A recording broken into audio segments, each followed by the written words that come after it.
बिस्मिल्लाहिर्रहमानिर्रहीम अस्सलाम वालेकुम वरहमतुल्लाहि वबरकातुहू। इस वक्त स्टडी कर रहे हैं फर्स्ट ईयर फिजिक्स और यूनिट 7 है हमारे पास। फ्लूइड डायनामिक्स हमारे पास स्टडी कर रहे हैं। इस वक्त हमारे पास जो टॉपिक है इसका स्टोक थ्योरम आ चुका है। स्टोक थ्योरम जो है हम उसको दो तरीके से स्टडी करेंगे। फॉर विस्कस फोर्स के लिए स्टोक थ्योरम क्या होता है और टर्मिनल वेलोसिटी के लिए स्टोक थ्योरम क्या होता है। ठीक है, हम इसको आज स्टडी करेंगे। ये आज हमारा टॉपिक है Stokes theorem for viscous forces. Viscous forces के ऊपर स्टोक थ्योरम किस तरह से एप्लीकेबल हो रहा होता है। अब विस्कस फोर्स हम जानते हैं कि अगर कोई ऑब्जेक्ट मूव कर रहा है तो उसके अपोजिट डायरेक्शन के अंदर एक फोर्स लग रही है जिसको हम विस्कस फोर्स कह रहे हैं। तो इसी तरीके से यहाँ पे हम देखते हैं कि एक स्फीयर लिया हुआ है, गोला लिया हुआ है, एक सर्कुलर शेप की एक ऑब्जेक्ट ले रखा है। उसको क्या कर रहे हैं, वो मूव कर रहा है फ्लूइड के अंदर। ये जो फ्लूइड है इस वक्त वो लिक्विड है। ठीक है, गैसेस की बात नहीं कर रहे हैं, लिक्विड की बात कर रहे हैं। लिक्विड के अंदर एक फ्लूइड को डाला है तो वो क्या करता है कि जैसे जैसे वो नीचे की तरफ जा रहा होता है, क्यों नीचे जाता है, वो अपने वेट की वजह से वो नीचे जा रहा होता है। मोशन नीचे की तरफ होता है। जैसे मोशन नीचे की तरफ होता है तो ऑब्जेक्ट के अगेंस्ट में एक फ्रिक्शन फोर्स जनरेट हो रही होती है जिसको हम विस्कस फोर्स कह रहे होते हैं। क्योंकि ये फ्लूइड विस्कस फ्लूइड है तो इसलिए इसमें जो force due to the friction जो जनरेट हो रही होगी उसको हम विस्कस फोर्स कह रहे होंगे। ठीक है, ये तो हो गया उसके लिए अपोजिट के ये डाउनवर्ड जा रहा है तो वो अपवर्ड जा रहा होगा। अगर ऑब्जेक्ट राइटवर्ड जा रहा होता तो विस्कस फोर्स लेफ्टवर्ड हो रही होती हमारे पास, तो उसके बिल्कुल अपोजिट डायरेक्शन में होती है। बिल्कुल ये 180 एंगल के एंगल से होती है हमारे पास। ठीक है, तो ये मोशन ऑब्जेक्ट का डाउनवर्ड था तो फ्लूइड के अंदर जो विस्कस फोर्स जनरेट हुई, जो friction force drag force generate हुई वो अपवर्ड थी, विस्कस फोर्स हमारे पास। ठीक है, ये तो दो फोर्सें हो गई जो एक दूसरे के एंटी होती हैं। एक तीसरी होती है बायोंसी। हमने पहले पढ़ा था, हमने लास्ट चैप्टर के अंदर फ्लूइड के बारे फ्लूइड स्टैटिक्स में पढ़ा था। ऑब्जेक्ट जब भी लिक्विड के अंदर होगा एक उसको फ्लूइड एक फोर्स लगा रहा होता है जिसको हम बायंस फोर्स कह रहे होते हैं। ठीक है, अपवर्ड फोर्स भी कहते हैं। ये फ्रिक्शनल फोर्स है, ये बायंस फोर्स है, दोनों अलग अलग है हमारे पास। ठीक है, वो अपवर्ड लग रहा होता है। तो यहाँ पर स्टोक थ्योरम किस तरह से कहते हैं, तो विस्कस फोर्स के लिए इस फोर्स के ऊपर किस तरह से एप्लीकेबल हो रहा होगा स्टोक थ्योरम। तो कहता है कि viscous forces on a moving object. Viscous force लग रही होती है किसी मूविंग ऑब्जेक्ट पे। अभी जो ऑब्जेक्ट है ये स्फेरिकल भी हो सकता है, वो क्यूबिकल भी हो सकता है, हमारे पास स्क्वायर्स भी हो सकता है, रेक्टेंगल व्हाट एवर शेप पर भी हो सकता है, जो भी होगा हमारे पास। तो viscous force on moving object, viscous force किसी मूविंग ऑब्जेक्ट पे लग रही है इनसाइड अ फ्लूइड।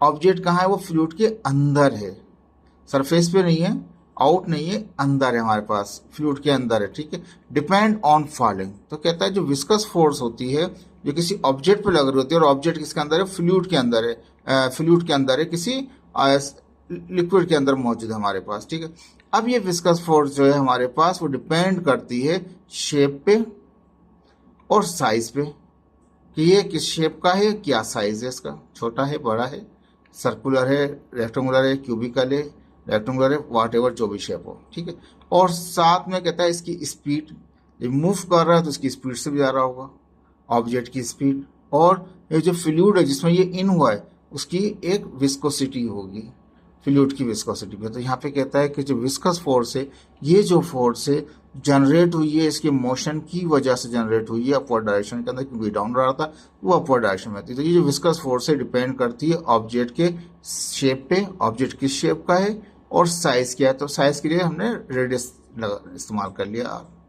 तो ऑब्जेक्ट का शेप और साइज पर डिपेंड करती है विस्कस फोर्स। दूसरी चीज speed of the object, object की स्पीड पे, किस स्पीड से ऑब्जेक्ट मूव कर रहा है वी के ऊपर उसके, और विस्कोसिटी ऑफ द फ्लूइड यानी कि ईटा, ये जो फ्लूइड है जिसके अंदर ये आया है, ये ऑयल है, ये हनी है, ये किस किस्म का हमारा मीडियम है, किस किस्म का हमारा विस्कस फ्लूइड है हमारे पास, उसकी विस्कोसिटी पे, ईटा पे डिपेंड करता है। तो विस्कस फोर्स तीन चीजों पर डिपेंड करती है, शेप और साइज के ऊपर ऑब्जेक्ट के, साथ में ऑब्जेक्ट की स्पीड पे, और जिस फ्लूइड में है ये ऑब्जेक्ट उस फ्लूइड की विस्कोसिटी पे, तीन चीजों पर डिपेंड कर रही होती है विस्कस फोर्स। ठीक है, तो कहता है विस्कस फोर्स, और या ड्रैग फोर्स भी कह सकते हैं, viscous force, drag force, fluid friction भी कह सकते हैं इसको, तीनों में से कोई सा भी नाम ले लें आप। ऑन अ मूविंग ऑब्जेक्ट, कोई भी विस्कस फोर्स लग रही है, ड्रैग फोर्स लग रही है किसी मूव होते हुए ऑब्जेक्ट के ऊपर से मूव। अब यहाँ स्फेरिकल शेप है, ये जो फार्मूला हमारे पास है ये स्फेरिकल के लिए निकाला हुआ है हमने। अगर हम शेप चेंज करेंगे तो हमारे पास मुख्तलिफ चीजें के अलग फार्मूले बनेंगे हमारे पास। तो स्फेरिकल शेप है, इनसाइड अ फ्लूइड, फ्लूइड के अंदर एक फ्लूइड है, लिक्विड है उसके अंदर एक स्फेरिकल शेप का ऑब्जेक्ट है, मूव कर रहा है, उस पर जो फ्रिक्शन फोर्स लग रही है, जो विस्कस फोर्स लग रही है, जो ड्रैग फोर्स लग रही है, वो डायरेक्टली प्रोपोर्शनल है किसके साथ, radius of the sphere, sphere के रेडियस के ऊपर। रेडियस बढ़ता जाएगा, विस्कस फोर्स ही बढ़ती जाएगी, रेडियस कम होता जाएगा, विस्कस फोर्स भी कम होती जाएगी। स्पीड ऑफ द स्फीयर, जो स्फीयर है इसकी स्पीड के ऊपर, ऑब्जेक्ट की स्पीड पे, तो वी भी आ गया। वी वेलोसिटी बढ़ती जाएगी इसकी, जितनी वेलोसिटी इसकी बढ़ती जाएगी इतना ही विस्कोसिटी, विस्कस फोर्स, विस्कोसिटी नहीं, विस्कस फोर्स क्या है वो बढ़ती जाएगी। यानी कि रेडियस साइज के बढ़ने से विस्कस फोर्स बढ़ती जाती है, ऑब्जेक्ट का साइज बढ़ने से विस्कस फोर्स बढ़ जाती है, ऑब्जेक्ट की वेलोसिटी बढ़ने से विस्कस फोर्स बढ़ जाती है। ठीक है। And the coefficient of the viscosity of the fluid, अगर इसकी विस्कोसिटी जितना कोफिशिएंट ईटा, जिससे जैसे इसकी कोफिशिएंट ऑफ विस्कोसिटी बढ़ता जाएगा ऐसे ऐसे इसकी विस्कस फोर्स ही बढ़ती जाएगी। यानी कि विस्कस फोर्स, स्टोक्स थ्योरम के मुताबिक क्या होता है, विस्कस फोर्स जो होती है हमारे पास, ड्रैग फोर्स होती है, वो डायरेक्टली प्रोपोर्शनल होती है रेडियस के ऊपर, ऑब्जेक्ट की वेलोसिटी के ऊपर, और फ्लूइड की विस्कोसिटी के ऊपर। ठीक है।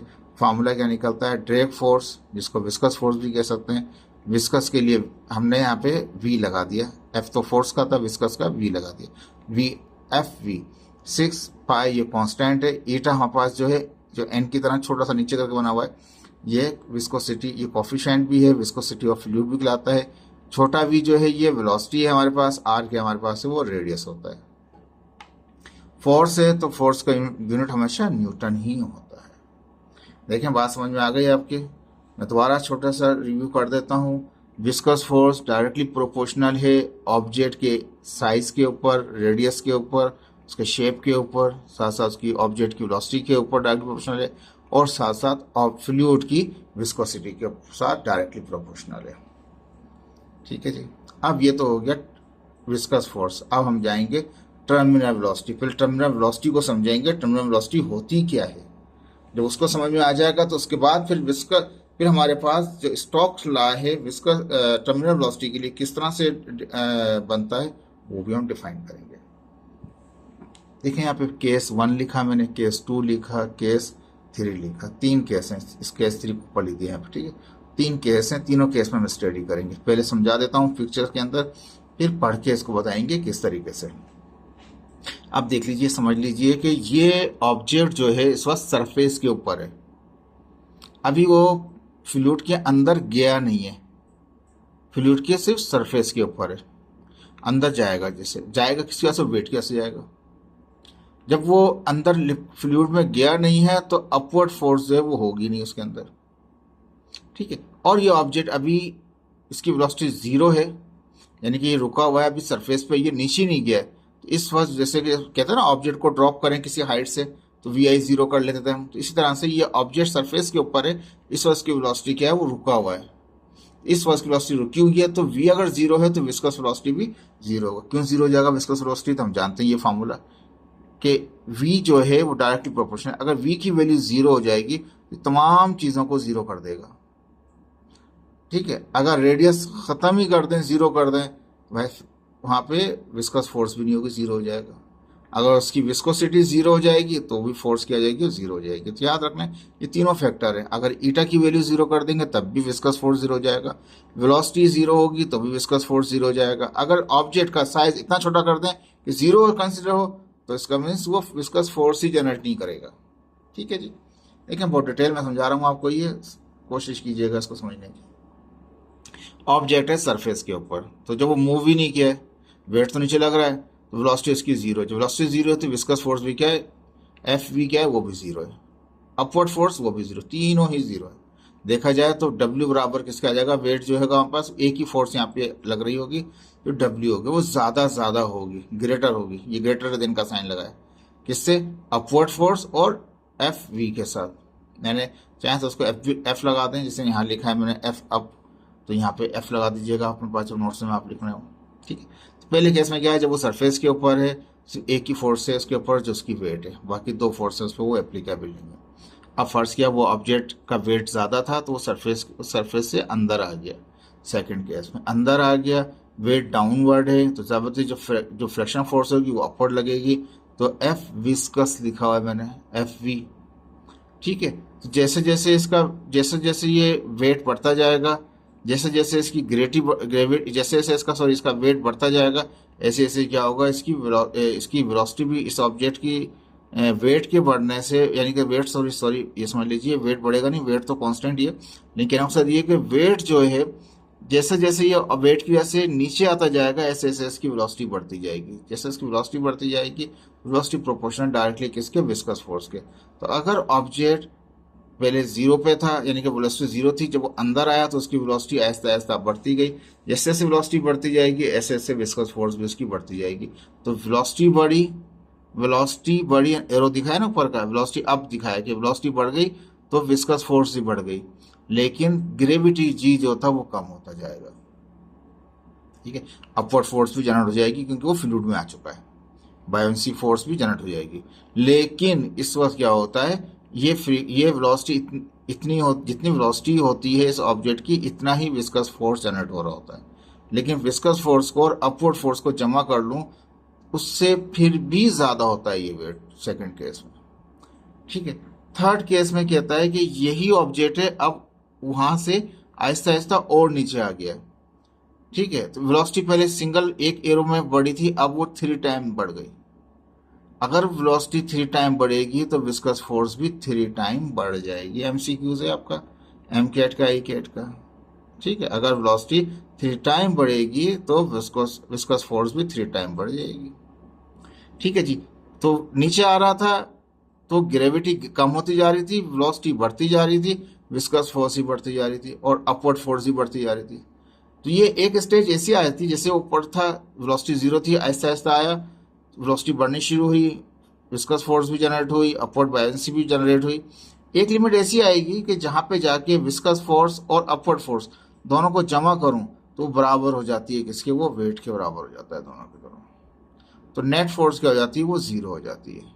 नेट एक्सेलरेशन क्या हो जाता है, वो भी जीरो हो जाता है। अब जो वेलोसिटी होगी जिसके ऊपर दोनों फोर्सेस का सम बराबर हो जाए, किसके, डब्ल्यू के बराबर हो जाए, उस वेलोसिटी को हम कहते हैं, वो वेलोसिटी कांस्टेंट हो जाती है। फिर ना वेलोसिटी बढ़ रही होती है ना वेलोसिटी कम हो रही होती है। जब ये आपस में फोर्स बैलेंस हो जाती हैं तो उससे वेलोसिटी कांस्टेंट हो जाती है। ऐसी कांस्टेंट वेलोसिटी को कहते हैं टर्मिनल वेलोसिटी। ठीक है, देखें ये हम पढ़ रहे हैं अभी लिक्विड के अंदर पढ़ रहे हैं, ये सारे केस हम बना देंगे किसके अंदर, एयर के अंदर ही बना देंगे, क्योंकि एयर भी जो है गैसेस है और वहां वो भी एक फ्लूइड है। अभी हम फ्लूइड पढ़ रहे हैं लिक्विड को।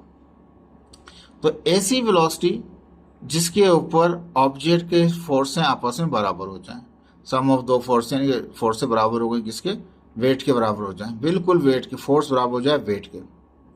तो ऐसी हमारे पास वेलोसिटी को जो होगी उसे हम टर्मिनल वेलोसिटी कहेंगे, और ये टर्मिनल वेलोसिटी कांस्टेंट रहती है, ना बढ़ती है ना कम होती है, याद रख लीजिएगा। तो कंसिडर कर लिया एक स्फेरिकल ऑब्जेक्ट, तो spherical object which is drop into the liquid, उसमें ड्रॉप किया है। इनिशियली ऑब्जेक्ट वेलोसिटी भी जीरो, इनिशियली उसकी वेलोसिटी जीरो है, ड्यू टू विच जिसकी वजह से क्या होगा, विस्कस फोर्स एफ वी जो होगा वो भी जीरो हो जाएगा। ये मैंने पहले बताया था फार्मूले के अंदर, जो फार्मूला ऊपर दिखाया था, यानी कि विस्कस फोर्स वाला, उसमें अगर रेडियस जीरो हो जाएगा तभी विस्कस फोर्स जीरो हो जाएगा, ईटा जीरो हो जाएगा तो भी जीरो हो जाएगा, वेलोसिटी भी जीरो हो जाए ऑब्जेक्ट की तो ये भी जीरो हो जाएगा। तो जब वेलोसिटी ही नहीं है विस्कस फोर्स भी जीरो है। Only one force is acting on the objects, एक ही फोर्स एक्ट कर रही है जो कि डब्ल्यू हमारे पास है। लेकिन ये डब्ल्यू क्या होगा, ये ज्यादा होगा, ग्रेटर होगा किससे, इस बायोंसी फोर्स से और इस विस्कस फोर्स से। ठीक है, नाउ अब सेकंड में आ गए। Now object is going inside the fluid, अब वो अंदर आ गया, फ्लूइड के अंदर आ गया ऑब्जेक्ट। ठीक है, अब जो ऑब्जेक्ट है वो फ्लूइड के अंदर आ चुका है। ड्यू टू द वेट, किसकी वजह से नीचे आया, वो उसके वेट की वजह से नीचे आता गया। Object velocity start increasing, object की वेलोसिटी क्या है, वो आहिस्ता आहिस्ता बढ़नी शुरू, जैसे अंदर जाता जाएगा उसकी वेलोसिटी बढ़ती जाएगी। ड्यू टू विच, जिसकी वजह से क्या होगा, वी एफ सॉरी जिसकी वजह से क्या होगा, एफ वी, यानी कि विस्कस फोर्स जो होगी स्टार्ट हो जाएगी इंक्रीजिंग। जैसे जैसे वेलोसिटी बढ़ती जाएगी ऐसे ऐसे विस्कस फोर्स भी बढ़ती जाएगी। जिससे रफ्तार से वेलोसिटी बढ़ेगी उसी रफ्तार से विस्कस फोर्स भी बढ़ती जाएगी, और अपवर्ड थ्रस्ट भी बढ़ता जाएगा, इसका आल्सो क्रिएट हो जाएगा उसमें। लेकिन अभी भी ये इतना नहीं हुआ है कि ये दोनों बराबर हो जाए वेट के। मैंने अभी लिखा देयरफॉर, तो वेट अभी भी ज्यादा है upward force plus viscous force से। अब तीसरा केस लेके आ गया, now object is going inside the fluid with higher velocity. अब वेलोसिटी पहले v थी, यानी कि सिंगल सिंगल जो भी थी 10 मीटर पर सेकेंड थी, फर्स्ट किया एक लिमिट ऐसी आ गई इसमें बहुत ज्यादा हो गई, ड्यू टू विच तो v इसके क्या एफ वी विस्कस फोर्स जो है is also increase more with the velocity. जिस रफ्तार से वेलोसिटी बड़ी होगी इसी रफ्तार से क्या होगा हमारे पास विस्कस फोर्स ही बढ़ जाएगी। ठीक है, डायरेक्ट प्रोपोर्शनल है। As a result net force and net acceleration भी जीरो, जो नेट फोर्स लग रही होगी वो भी जीरो हो जाएगी, नेट एक्सेलरेशन भी जीरो हो जाएगा एंड वेलोसिटी भी कांस्टेंट, और वेलोसिटी क्या हो जाएगी यहाँ पे इस स्टेज पे आके वो कांस्टेंट हो जाएगी। Such constant velocity is called terminal velocity. तो ऐसी वेलोसिटी जिसपे सारी फोर्स आपस में बराबर हो जाए, नेट फोर्स जो है वो जीरो निकल आए, नेट फोर्सेस का सम जीरो निकल के आ जाए हमारे पास। ठीक है, यानी सारी फोर्सों को जमा करें बराबर जीरो के हो जाए, नेट एक्सेलरेशन भी जीरो हो जाए। ऐसी कंडीशन में क्या होता है वेलोसिटी कांस्टेंट हो जाती है, और ये कांस्टेंट वेलोसिटी को हम कहते हैं टर्मिनल वेलोसिटी। याद रहेगा तीनों केस में जब हमारे पास सारी फोर्सों का सम बराबर जीरो हो जाए। बुक ने नहीं दिया, लेकिन एक्चुअली बात यही है कि तमाम फोर्सेस का, ये भी वेट भी एक फोर्स है, अपवर्ड फोर्स भी एक वेट है, विस्कस फोर्स भी एक वेट है, सबको यहाँ लेके आ जाओ, सबको जमा करो बराबर जीरो के हो जाए, नेट फोर्स क्या हो जाए वो जीरो हो जाए, यानी कि तमाम फोर्सेसों का सम जीरो हो जाए। ठीक है, दो अपवर्ड है एक डाउनवर्ड है, दोनों ये ऊपर जमा हो जाएंगे, नीचे वाला माइनस हो जाएगा। दोनों का तीनों को जमा करें आपस में, एट सेपरेट करें तीनों फोर्सेस को, नेट जीरो आ जाए हमारे पास। तो इस कंडीशन में क्या होगा वेलोसिटी कांस्टेंट हो जाएगी, ना वेलोसिटी अब बढ़ेगी ना कम होगी, तो ऐसी वेलोसिटी को बोलेंगे टर्मिनल वेलोसिटी। ठीक है, अब क्या हो गया वेट बराबर हो गया upward force plus viscous force से। अगर इसको सबको वहां ले जाए माइनस हो जाएगा, दोनों वेट में से निकाल दें इन दोनों को तो बराबर जीरो के आ जाएगा, वो तो नेट फोर्स लाएगी वो जीरो पे आएगी। यहाँ में लिखा नेट फोर्स क्या होगी एंड जीरो होगी, नेट एक्सेलरेशन भी जीरो हो जाएगा, वेलोसिटी क्या होगी कांस्टेंट हो जाएगी। तो ऐसी देयरफॉर तो क्या हो जी वेलोसिटी जो कांस्टेंट है इसको कहते हैं वीटी, टर्मिनल वेलोसिटी कहते हैं इसको। ठीक है जी, इसके बाद आते हैं डेरिवेशन के ऊपर कि डेरिवेशन टर्मिनल वेलोसिटी का किस तरह निकालते हैं। ठीक है, दो फार्मूले निकालूंगा यहाँ पे मैं, दोनों फार्मूले से दोनों फार्मूले इंपॉर्टेंट है और वो यूज हो रहे होते हैं आपके पास। एक से तभी एग्जाम्पल हम करेंगे वो भी इस्तेमाल आ जाएगा। तो डेरिवेशन किसके लिए टर्मिनल वेलोसिटी के लिए, तो अकॉर्डिंग टू इक्वेशन 2, कौन सी इक्वेशन 2 हमारे पास अभी हमने यहाँ निकाली है इक्वेशन 2 कि जिसमें बराबर होगा टर्मिनल वेलोसिटी में क्या होता है कि अपवर्ड फोर्स और विस्कस फोर्स बराबर हो जाती है किसके वेट के, या दूसरे फार्म में बोलते हैं the sum of the all forces is equal to zero, ये भी एक डेफिनेशन है इसकी। तो दोनों फोर्सों को जमा किया बराबर वेट की हो गया था, वेलोसिटी कांस्टेंट हो गई थी तो वेलोसिटी को टर्मिनल वेलोसिटी कहा गया था। वेट बराबर होता है mg के, ये हमें पता है यहाँ पे। ठीक है, विस्कस फोर्स का भी हमने क्वेश्चन 1 में ऊपर निकाला था, ड्राइव किया था 6 पाई एन वी टी, मैंने टी लगा दिया, V T terminal velocity, R क्या वो रेडियस है, बताया था ना वेलोसिटी जीरो होगी तो विस्कस फोर्स भी जीरो हो जाएगा, या रेडियस खत्म हो जाए जीरो हो जाए यानी कि ऑब्जेक्ट खत्म हो जाएगा कुछ भी नहीं है तो वहाँ विस्कस वेलोसिटी भी जीरो होगी। अगर ईटा विस्कोसिटी भी जीरो हो जाए तब भी ये विस्कस फोर्स जीरो हो जाता है, अभी ऊपर पढ़ा था अभी आपने। ठीक है, ये वहाँ से फार्मूले हमने लिख दिया इसको। अपवर्ड जो फोर्स होती है वो बराबर होती है वॉल्यूम रो और जी के ग्रेविटी के। मैंने लिखा वॉल्यूम, ये वी को बच्चे कंफ्यूज हो जाए, यहाँ भी वी है वो भी वी क्या होगा, तो यहाँ लिखा वॉल्यूम इंटू रो फ्लूइड की density plus into g multiply by g. ठीक है, अब यहाँ अपनी जगह पर है। ठीक है, ये जो वी था वॉल्यूम था इसके लिए मैंने कैपिटल वी इस्तेमाल किया है, और टर्मिनल वेलोसिटी के लिए वी टी इस्तेमाल किया है, जिसको सिंपल इसका वी लिखा है यहाँ पे कि ये वी रो जी वो अपनी जगह पर है। ये एक इक्वेशन के दिया थी हमने। हम जानते हैं जो वेट है हमारे पास, अब ऑब्जेक्ट जो है ऑब्जेक्ट की अपनी खुद की डेंसिटी होगी जिसको हम सिग्मा से जाहिर करेंगे। ऑब्जेक्ट की डेंसिटी को सिग्मा से जाहिर कर रहे हैं, फ्लूइड की डेंसिटी को रो से जाहिर कर रहे हैं, तो वो बराबर होता है हमारे पास जी अपनी जगह पर है, एम बराबर होता है किसके रो डेंसिटी इंटू वी। अगर इसको लिखना चाहें तो मैं तो फार्मूला लिख देता हूँ यहाँ पे।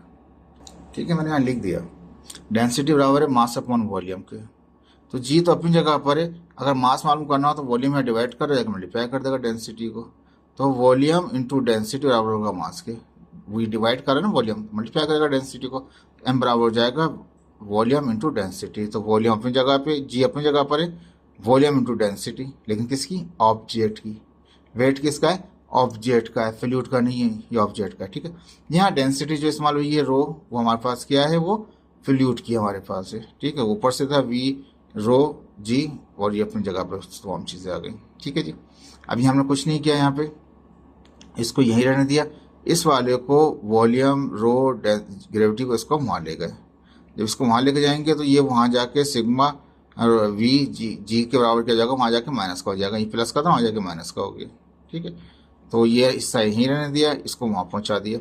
ठीक है जी, ये अपनी जगह पर है। इन दोनों में से कॉमन क्या निकल सकता है, वी भी निकल सकता है, दोनों में से वॉल्यूम निकल सकता है और जी भी निकल सकता है। सिग्मा माइनस रो हो गया हमारे पास। ठीक है, अगर वी टी मालूम करना है तो 6 पाई ईटा आर, ये सब मल्टीप्लाई कर रहे हैं टर्मिनल वेलोसिटी को, तो वहाँ जाके ये इसको डिवाइड कर देंगे। 6 भी आ गया, वहाँ से पाई भी आ गया, ईटा भी आ गया, आर भी आ गया, वी टी अपनी जगह पर, ये V G sigma minus rho आ गया हमारे पास। ठीक है, और सिग्मा आप जानते हैं वो डेंसिटी है किसकी, सिग्मा हमारे पास डेंसिटी है किसकी, हमारे पास वो ऑब्जेक्ट की है, और रो जो है डेंसिटी है किसकी हमारे पास, वो फ्लूइड की है।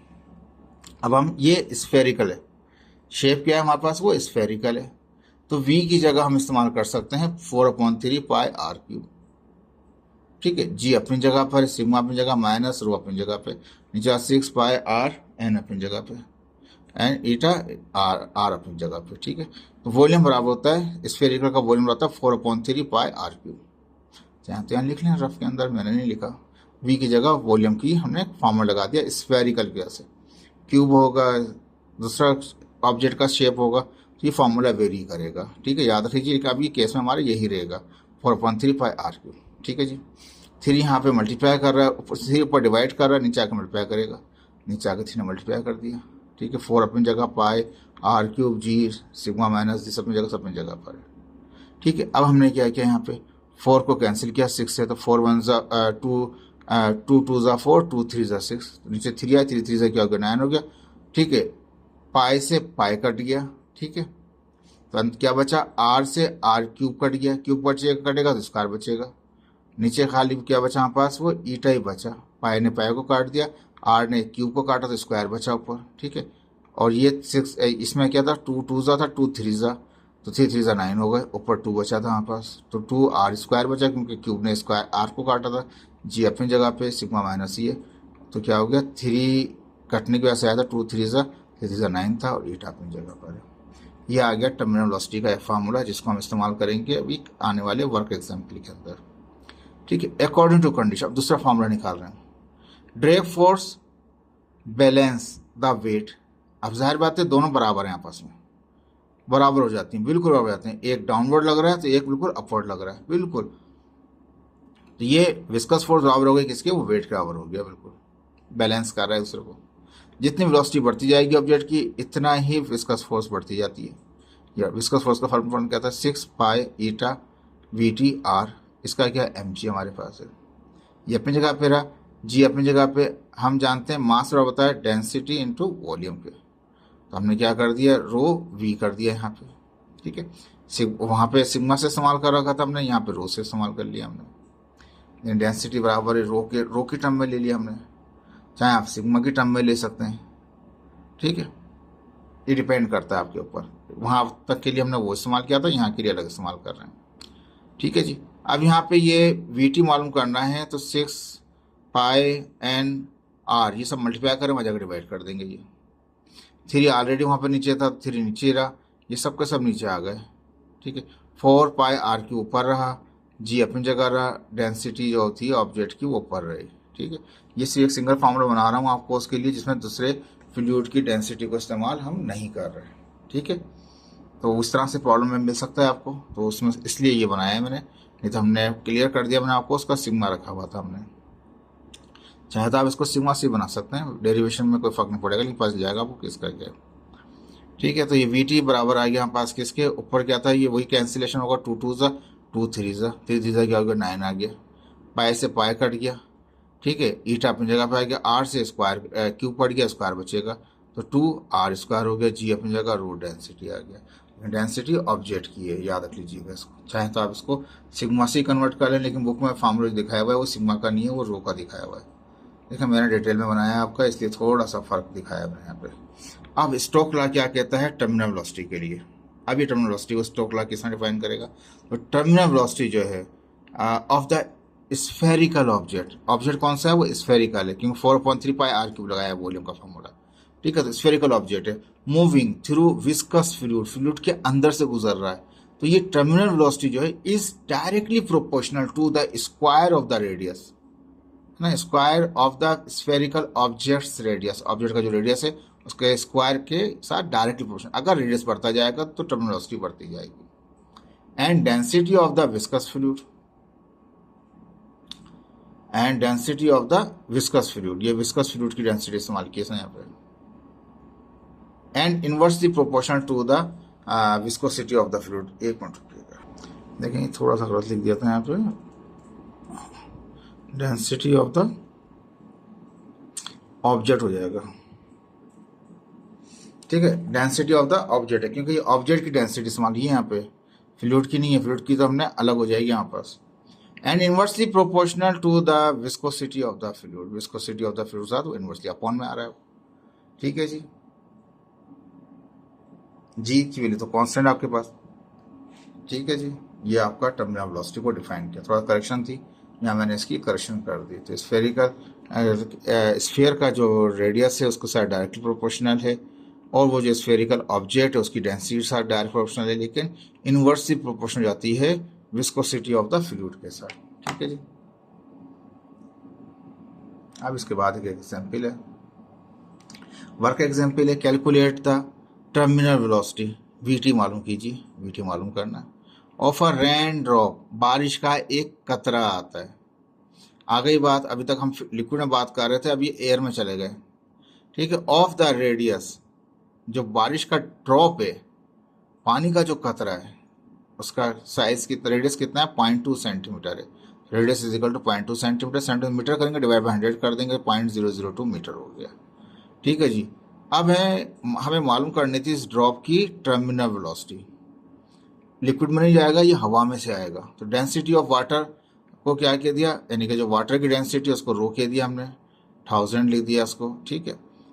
यानी कि जो ऑब्जेक्ट है, ऑब्जेक्ट के यहाँ पास है वो वाटर है, तो ऑब्जेक्ट की डेंसिटी को हमने रो से जाहिर किया, ठीक है। And that the air 1 kg पर क्यूबिक मीटर, तो एयर की क्या जाएगी, वो एयर जो है वो मीडियम है, फ्लूइड है ना, क्योंकि हवा एक गैस है ना। अब एयर क्या एज ए फ्लूइड का काम कर रही है, और water drop as a object का काम कर रहा है, और ऑब्जेक्ट का जो वो है ड्रॉप का जो साइज, जो एरिया है, जो होता है वॉल्यूम होता है, वो भी स्फेरिकली होता है, बिल्कुल सेम फॉर्मूला जब हमने इस्तेमाल किए वो इस्तेमाल हो जाएंगे। कहने का मतलब ये कि पानी का एक कतरा जो आता है हवा में से, तो उसके ऊपर क्या टर्मिनल वेलोसिटी लग रही होती है, जबकि उस ड्रॉप का साइज जो है 0.2 सेंटीमीटर है, ठीक है। तो ये साइज था, उसको मीटर में कर लिया।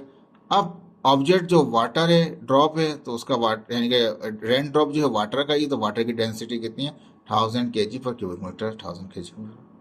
और ये दूसरी जो एयर का मतलब वहाँ पर फ्लूइड है, सिग्मा दे दिया उसको 1 kg पर क्यूबिक मीटर, ऐसे ही बनाया था formula, g is equal to 9.8 है। हम जानते हैं यहाँ दिया हुआ नहीं, coefficient of viscosity of water drop जो होती है वो ट्रांसफॉर्म -3 पास्कल सेकेंड होती है, ये दिया हुआ नहीं है, याद रखना पड़ेगा आपको ये, ठीक है जी। फॉर्मूला क्या था, वीटी का भी निकाला, 2r²g, ये सब ये क्वेश्चन है हमने निकाल दिया अलग से, जी सिग्मा माइनस रो अपॉन 2 ईटा, ठीक है। तो हमारे पास ये जो डेंसिटी जो रो है ये ऑब्जेक्ट की हमारे पास है, वो हमारे पास फ्लूइड की थी सिग्मा, ठीक है। 2 अपनी जगह पे, आर की वैल्यू कितनी है 0.02 स्क्वायर है, स्क्वायर का जी की 9.8 है, सिग्मा कितना पास है, वो वहाँ पास सिग्मा दिया हुआ है 1 सिग्मा माइनस बी, एक मिनट रुकिएगा देख लेते हैं, ठीक है जी। इसको दोबारा करेक्शन कर दिया मैंने यहाँ पे, ये क्या था, डेंसिटी ऑफ, दोबारा पढ़ लेते हैं, calculate the terminal velocity, terminal velocity मालूम करना है, वीटी मालूम करना है, रेन ड्रॉप जो है उसका रेडियस जो था R is equal to 0.2 centimetre था, इसको मीटर में कन्वर्ट कर दिया, ठीक है।